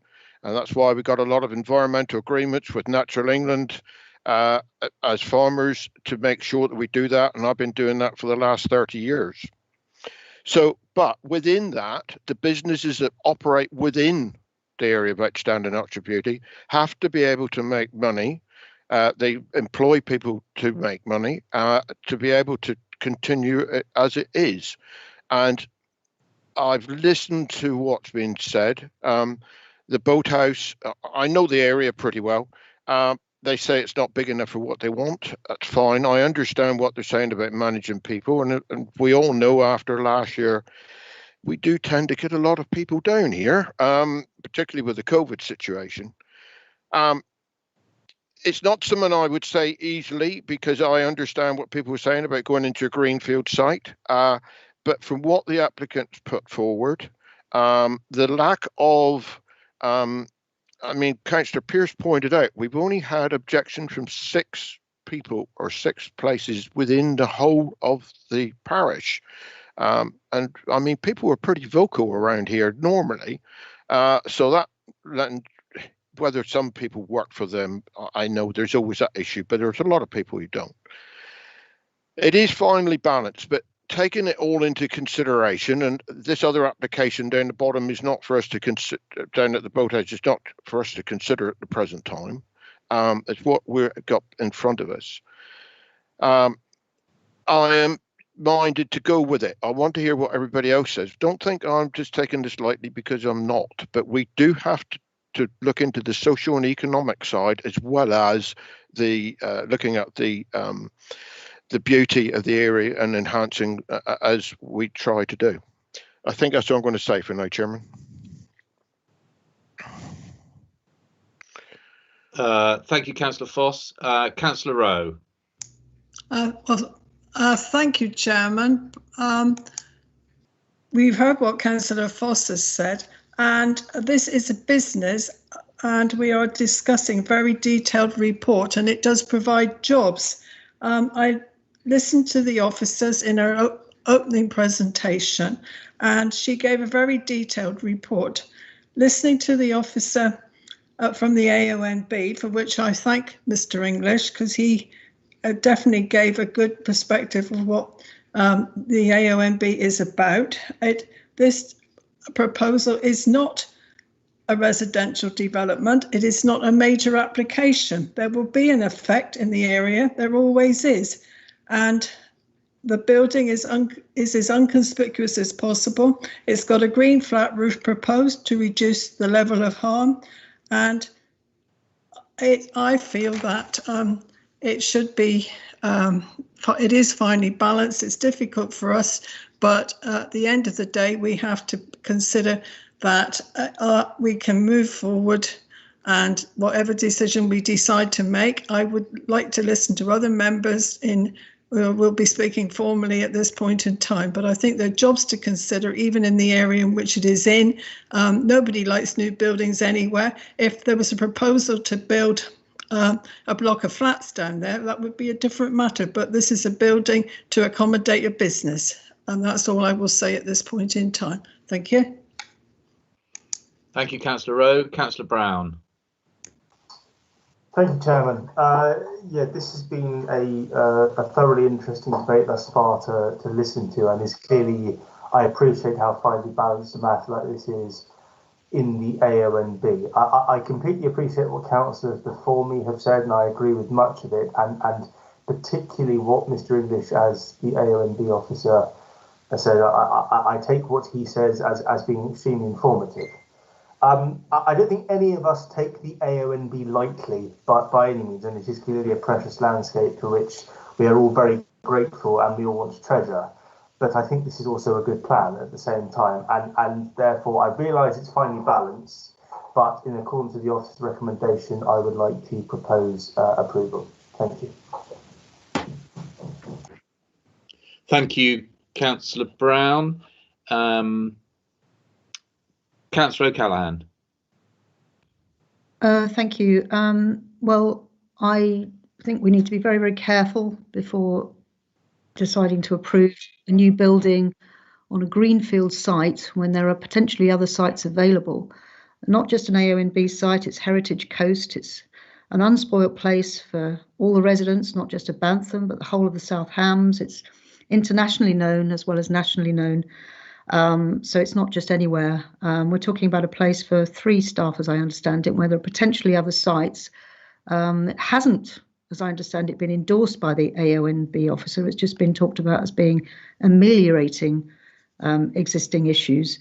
And in terms of people locally objecting, I mean, that's not necessary. I don't see that that's a relevant issue. I mean, as I understand it, there are quite a few tenants in Bantham, for example. So there may be reasons why they don't want to speak. We don't know that. We can't know that. So I think we should set that aside. But there's been a lot of interest from the public on this. And overwhelmingly, it's objections. And I think we need to take that into great account, not just whether they're from Bantham or not. And also, it's been commented that we should take each planning application in isolation. And somewhere like this estate, I don't believe that's true. I do believe that we should be made aware of other relevant applications on the same estate because it's joined up thinking. How can you just take something in isolation when another application that's existing has an impact on that? I do believe that to be the case. And I think we need to look at this in the round, what's happening with the future of the estate. And we're putting our head in the sand, in the Bantham sand, if we don't do that. So I believe we should do that as well. And in my view, this is such an important site. We've got to be very careful what we do here. And I can't see that we should be allowing a building on a greenfield site, I repeat, when there's potentially other buildings available. I don't see that the justification has been made for it, personally. So my view is that I would not be supporting Councillor Brown. I would be take the opposite view from him. Thank you, Councillor O'Callaghan. Councillor Hodgson. Thank you, Chairman. I just wanted to refer us back to some of the pictures that we've seen as part of this, and I think we need to recognise that these are classic Devon waterside AONB. The unobtrusive views and simplicity that residents and visitors alike love. It's that beauty that the AONB is intended to conserve. And I think we need to bear that in mind when we're thinking about what this new development might look like and its impact. We've been told by the supporter that this is about South Hams District Council opening up for business, but we know that our hospitality and visitor businesses are essential for this area and that these waterside areas and in the AONB are a vital component of that offer. I believe this application would have an adverse visual impact on the AONB, and the economic argument is not justified. In fact, it is a huge risk. There are 5 key issues as to why this should be refused, and they are that it is, I believe, a major development in the AONB. There's landscape, AONB, heritage coast impacts, neighbourhood amenity. There's low carbon development to be taken into account, which thinks about use of existing buildings, and there's heritage impacts. I can't see the justification regarding the need for this massive building when the boathouse, used for many years, is said to be unsuitable for 3 workers, but is fine for a restaurant. This does not add up. Indeed, I understand the boathouse is bigger and better positioned to view the estuary and all the estate buildings. I do think this is a major development in the AONB, and I suggest that perhaps the DM should take a decision on this point in the first instance, as it sets a position for the whole decision on this development. I'm informed this development is the same size as the row of 9 listed cottages in the centre of the village. Therefore, reference to local development, this is a major development for the village. We have already heard that the current planning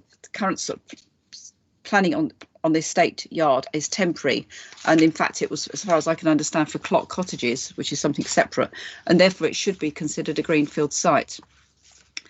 With development 24 and 25 in the JLP, which require us to conserve and enhance the AONB, I asked Roger English when he spoke earlier, and he said that we have heard that it is difficult to accept that this development on a greenfield site is anything but harm.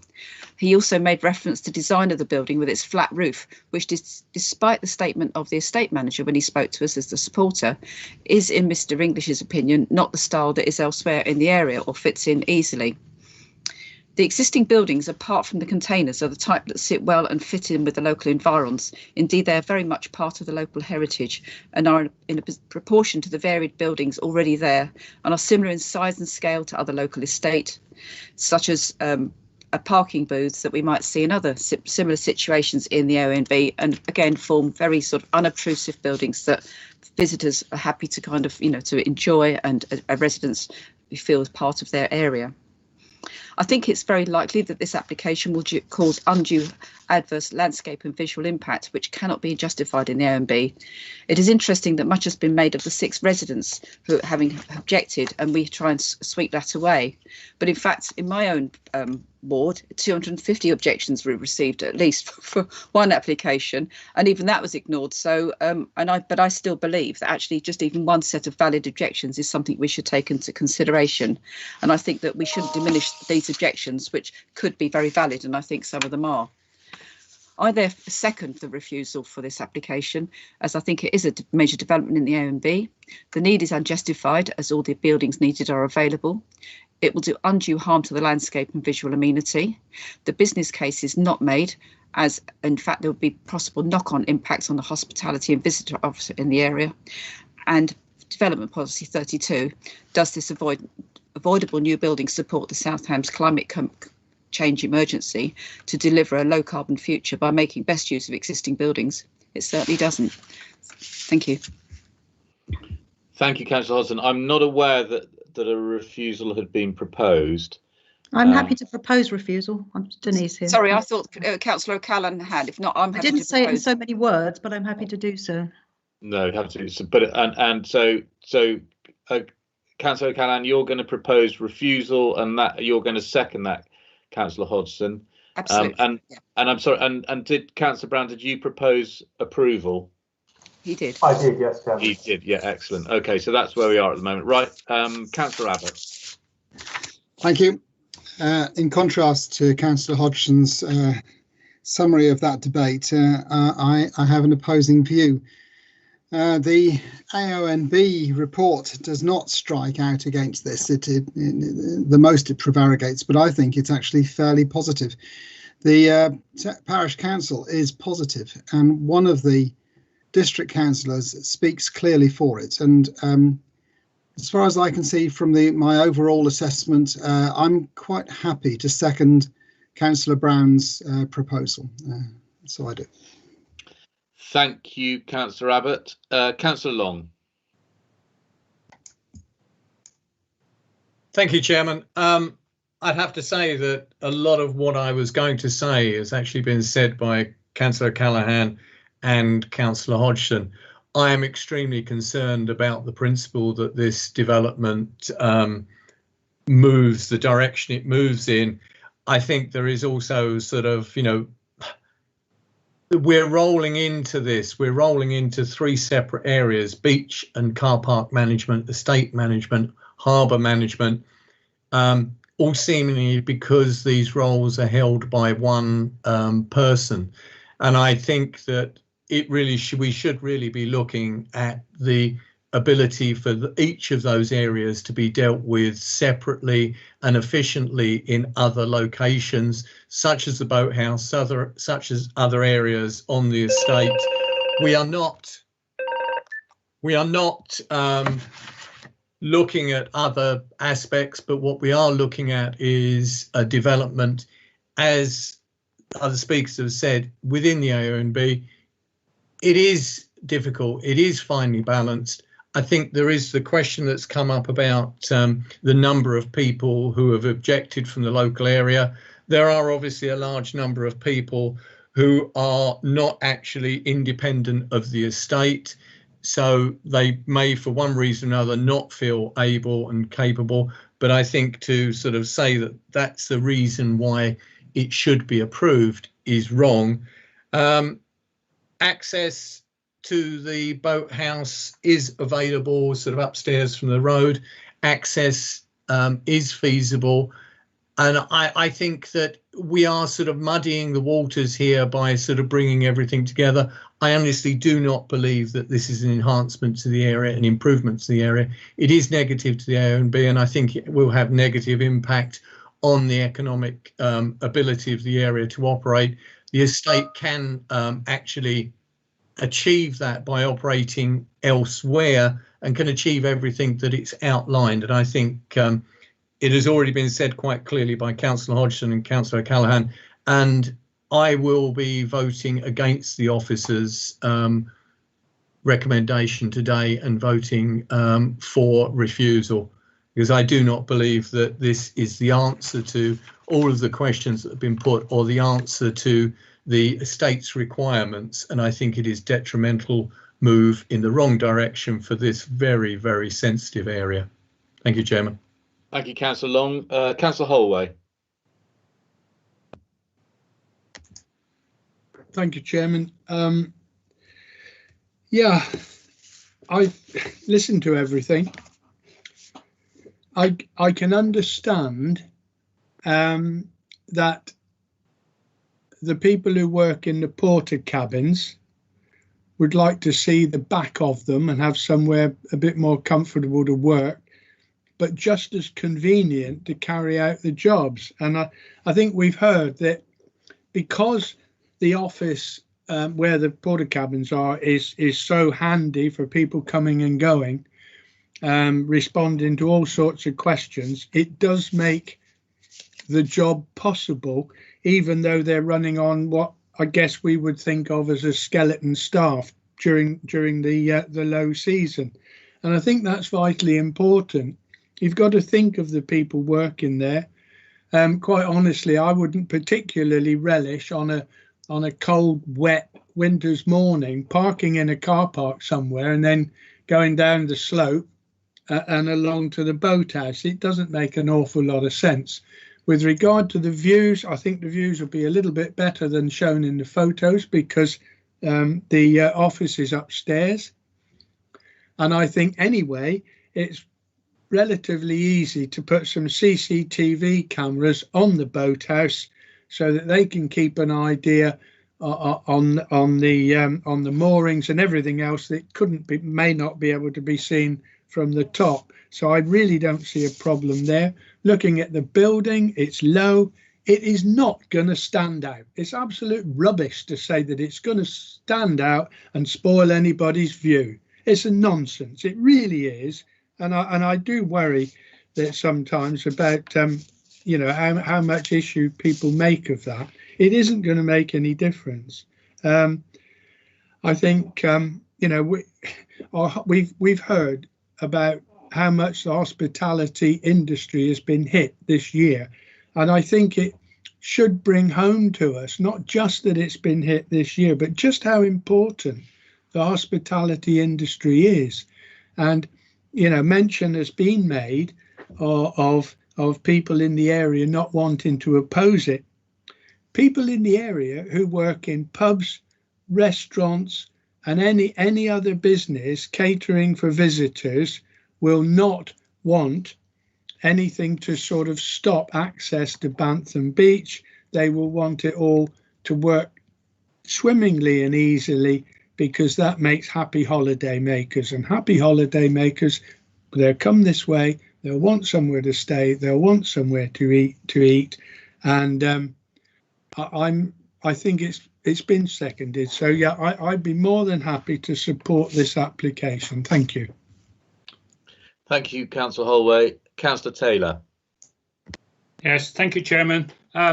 Yeah, I would like really to support this, but I get a little bit concerned. Are we able to put something in to stop this becoming a major development over the future? In the future, I don't think that it's going to encourage more employment. It's going to look after the employees that's already there. But I just get a bit concerned about what's going to happen in the future on this, whether it's going to become a major development when it's now not a major development. That would be my concerns. I would like to support it, but that is a concern for me. Thank you, Councillor Taylor. Obviously, we can only deal with the application that is before us. If there is to be any more development, then that would call for a separate application in its own right. So, the furthest we might do is take away permitted development. But I'm not sure that an office has permitted development anyway. So I don't think we can do anything about that.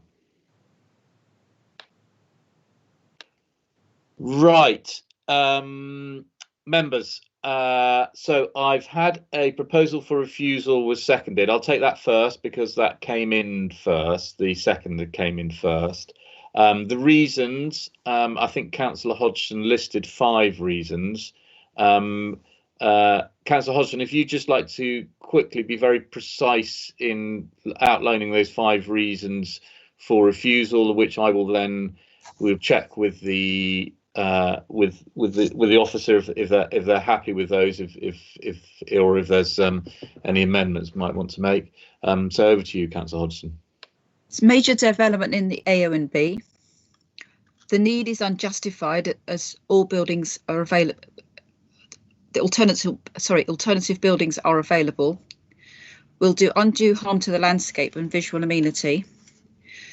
The business case is not made as the knock-on impact on the hospitality and visitor offer in the area may be adversely impacted. And this, with regard to Development Policy 32, does this avoid avoidable new buildings support the Southampton District Council climate change emergency, deliver a low carbon future by making best use of existing buildings? The answer is no. Thank you, Councillor Hodgson. The one area where I would be is about the major. I mean, I think from what the officers were saying, that's a position that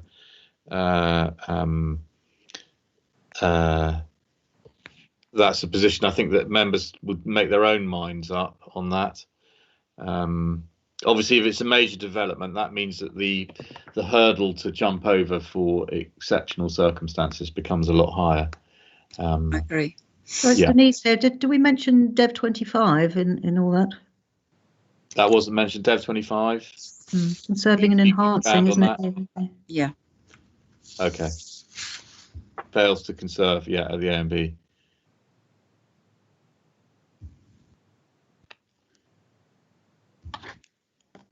Right, okay. Officers, just Ms. Stansbury, you've heard the reasons for refusal. Do you feel that those are acceptable or something that we could defend at appeal? I would be concerned about defending the argument saying it's major development in the AONB when there's several different professional officers advising you that it isn't. There's a lot of case law about that as well. So I think that would be a difficult one to defend. Dev 32 has been mentioned. Again, the development more than complies with Dev 32, the fabric of the building, the solar panels on it. So again, I don't think we could defend that one. I would look along the lines of Dev 23, 24 and 25, which are our landscape, AONB and heritage and undeveloped coast policies, in that it fails to conserve and enhance. Okay. Obviously, it's conflict with the neighbourhood plan, TP1, the MPPF, and policy TTV 26. While it is our development in the countryside policy, which requires it to conserve and enhance the immediate setting. I would say going along those lines would be the best defendable refusal. Okay. Can I just come back, please, Councillor Brazil, regarding my point 5 with the use of Development Policy 3032. This is there's the point in there about are we making best use of existing buildings? And I think that has been quite a strong position taken on this, on the objections here, that there are buildings that some people feel, including myself, could still be used. In other words, still serve the purpose, the one that's been proposed for use as a restaurant properly. Yeah. Okay. Yeah. No, that's fine, Councillor. I mean, Councillor Hodgson, you've heard the advice there from the officer, but it's your proposal. I mean, you can stick to whatever you want to, really. But it's whether you feel that other members will come with you if you put too much in there. Anyway, I think if I may just reply then, maybe just drop item 1, the major development in the AONB, since that seems to be fairly contentious. But I think the others, I still stand over. Okay, so Mr. Weimer, I think you would like to speak. Yes, thank you, Chair. Just from a procedural point of view, can the other, as Councillors Hodgson and Cannon, happy that the proposal is delegated a refusal to myself, with the specific wording of the reasons refusal to be agreed with yourself, the Vice Chair, the proposer, and the seconder of the motion, please, rather than having the absolute wording sorted out here and now. We've got the I suppose the skeleton, so to speak, and then agree the precise wording after the event if it is refused. I'm happy with that. Yeah, sure. You're happy with that? This is proposed. Are you happy with that, Councillor O'Callaghan? Yes, that's fine. Okay, excellent. In which case we'll move to the vote now. So this is a vote to refuse, which is contrary to officer recommendation. Over to you, Ms. Young, please. Thank you, Chair. Councillors, can you confirm that you have heard all of the debate and let me know how you are voting for or against refusal? Councillor Abbott. I have heard all the debate and I am voting against refusal. Thank you. Councillor Brazil. I've heard all of the debate and I am against refusal. Thank you. Councillor Brown. I have heard all of the debate and I'm voting against refusal. Thank you. Councillor Foss. I've heard all of the debate and I'm voting against refusal. Thank you. Councillor Hodgson. I have heard all of the debate. I'm voting for refusal. Thank you. Councillor Holloway. I've heard all of the debate and I'm voting against refusal. Thank you. Councillor Kemp. I've heard all of the debate and I am voting against refusal. Thank you. Councillor Long. I have heard all of the debate and I'm voting for refusal. Thank you. Councillor O'Callaghan. I've heard all the debate and I'm voting for refusal. Thank you. Councillor Pringle. I've heard all the debate and I'm voting against refusal. Thank you. Councillor Rowe. I've heard all the debate and I'm voting against refusal. Thank you. Councillor Taylor. I've heard all the debate and I'm voting against refusal. Thank you. That is 9 against and 3 for. Therefore, the motion to refuse has not been carried. Right, in which case we'll move to the motion to approve as per the officer recommendation. That's been proposed by Councillor Brown and seconded by Councillor Abbott. Over to you again, Ms Young.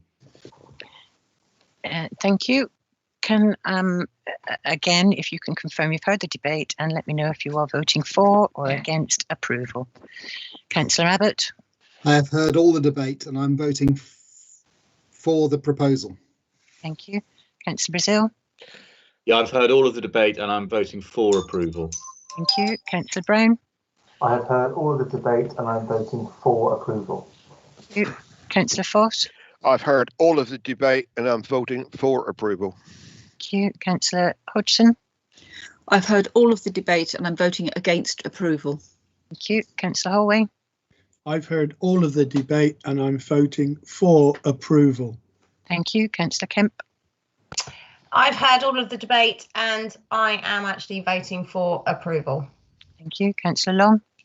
I have heard all of the debate and I'm voting against approval. Councillor Callaghan. I've heard all the debate and I'm voting against approval. Thank you. Councillor Pringle. I've heard all of the debate and I'm voting for approval. Thank you. Councillor Rowe. I've heard all the debate and I'm voting for approval. Thank you. Councillor Taylor. I've heard all the debate and I'm voting for approval. Thank you. Chair, that is 9 for and 3 against, and therefore the application has been carried. Approved. Sorry. Yes, thank you, Ms Young. So that application is approved. Thank you, members. That was a long debate. We've been here for over 2 hours, so I suggest that we have a short break before we move on to the next application. So if I could see you all back here by 12:10 at the very latest. Thank you, Chairman. Thank you.